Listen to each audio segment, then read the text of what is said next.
তোমরা যদি মিটার লাগাও, লাগালে যদি 2টা মিটারের গন্ডগোল হয়, তোমার প্রত্যেক মিটারের পয়সা আমি দেব। তো তোমরা যদি 20-25 দিন আগে সরকারি তরফ থেকে আমার স্মার্ট মিটার লাগানো হয়েছে ঘরে।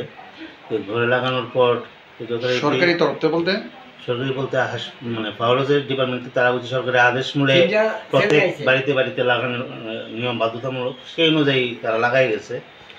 লাগাই যাওয়ার পর ওই গতকালকে মেসেজ আইছে মোবাইলে যে আমার বিল আইছে 31,292 টাকা।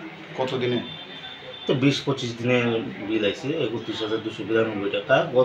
এর আগের মাসে বিল আইছে 1338 টাকা।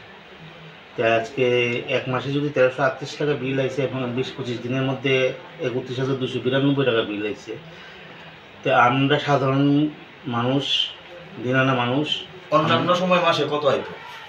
এর আগে 1,200 এমনি 800-900 এরকমই বিল আইতো, এর বেশি আইতো না বিল।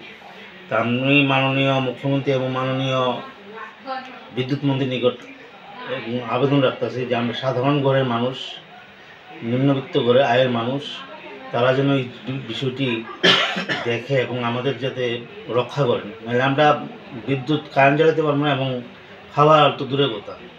এই বিষয়টা, গোটা বিষয়টা নিয়ে আপনি কি বিদ্যুৎ দপ্তরের যিনি আধিকারিক আছেন ওনার সঙ্গে আলোচনা করেছেন?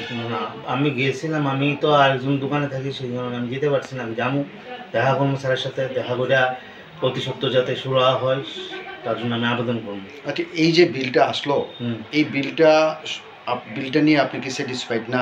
না না, আমি কেন স্যাটিসফাইড থাকবো? এর আগের মাসে বিল আছে 1338 টাকা। এক মাসে কি আমার 31,292 টাকা? আমার ঘরে কি আছে যে 31,292 টাকা বিল আইব? আপনার নাম? আমার নাম বুদ্ধদেব ভট্টাচার্য। বাড়ি কোন জায়গাতে? খোয়াই বনকর।